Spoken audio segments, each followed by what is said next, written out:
जय श्री राम। नीम करौली बाबा, आप में से कितने ऐसे लोग हैं जो नीम करौली महाराज जी को जानते हैं? जी हाँ, वही नीम करौली महाराज जी जिनको नीम करौली बाबा के नाम से जाना जाता है, और वही नीम करौली बाबा जो हनुमान जी के परम भक्त कहलाते हैं।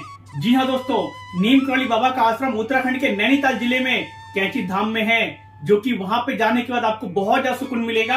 और आज मैं नीम करौली बाबा के बहुत सारे चमत्कारों में से एक चमत्कार आपको ऐसे बताने जा रहा हूँ जिसको सुनने के बाद शायद आप हैरान रह जाएंगे। एक बार की बात है, एक बुजुर्ग दंपति जो बाबा नीम करौली के परम भक्त थे, एक बार नीम करौली बाबा उनके घर पहुंच जाते और अचानक से कहते हैं, मुझे बहुत भूख लगी और मुझे आज रात यही विश्राम करना है। बुजुर्ग दंपति खुश भी होते हैं लेकिन निराश भी होते हैं, क्योंकि उनके पास बाबा के खाने के लिए ज्यादा इंतजाम नहीं था। लेकिन फिर भी जो भी उनके पास था उन्होंने बाबा को भोजन करने के लिए दिया और बाबा के लिए एक खाट बिछाई, जिसके बाद नीम करौली बाबा ने खाना खाया और खाना खाने के बाद वही खाट पर लेट गए। लेकिन लेटने से पहले उन्होंने बुजुर्ग दंपति से कहा कि मुझे कुछ भी हो रहा हो, आप मुझे नहीं जगाना, मैं सुबह ही उठूंगा। और बुजुर्ग दंपति ने ऐसा ही किया। लेकिन जैसे जैसे रात हुई वैसे वैसे बाबा की करहाने की आवाज आने लगी। जी हाँ दोस्तों, मानो जैसे कि कोई बाबा को मार रहा हो लाठी से। लेकिन बुजुर्ग दंपति को बाबा ने पहले ही मना कर रखा था कि उन्हें जगाए नहीं। जो बुजुर्ग दंपति थे वो दोनों रात भर वहीं बैठ के बाबा की करहाने की आवाज सुनते रहे। और रात भर जागरण करने के बाद जैसे ही बाबा सुबह उठते हैं, बाबा ने जो कंबल ओढ़ रखा था वह कंबल बुजुर्ग दंपति को देते हैं और कहते हैं, ये कंबल ले जाओ और गंगा जी में बहा दो, लेकिन कंबल खोल के मत देखना। बुजुर्ग दंपति ऐसा ही करता है, वो कंबल लेता है और गंगा जी में बहाने के लिए चल पड़ता है।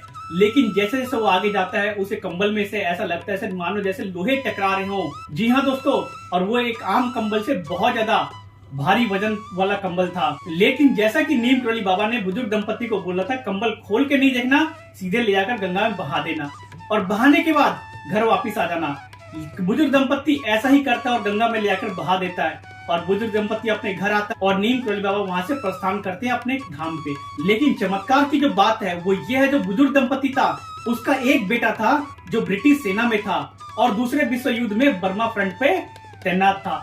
जैसे ही बेटा घर पे आता है बुजुर्ग बहुत खुश होता है, लेकिन बेटे ने एक बात बताई जिसके बाद बुजुर्ग चौकन्ना रह गया। जी हाँ दोस्तों, बेटे ने कहा कि पिताजी, एक बार की बात है, मुझे चारों तरफ से सैनिकों ने घेर रखा था और चारों तरफ से गोलियां चल रही हैं। मेरे साथ वाले सभी मर चुके क्योंकि उन सभी को गोली लग चुकी थी, लेकिन मुझे एक भी गोली ने नहीं छुआ। तभी बुजुर्ग दंपति सोचता है कि ये वही रात थी जब बाबा इनके घर पे आए थे। तब बुजुर्ग दंपति समझ जाता है कि ये बाबा का ही चमत्कार है और ये सारी चमत्कार नीम करौली महाराज का है। और भी बहुत सारे चमत्कार ऐसे हैं जिसे सुनने के बाद आप हैरान रह जाएंगे। तो दोस्तों, ऐसे ही जानकारी के लिए वीडियो को लाइक करें, साथ में चैनल को सब्सक्राइब कर ले और आपका एक शेयर, एक कमेंट हमें सपोर्ट मिलेगा। मिलते हैं नए वीडियो में नए कुछ ऐसी जानकारी के साथ में। और कमेंट बॉक्स में जय श्री राम का नाम जरूर लिखे। जय श्री राम।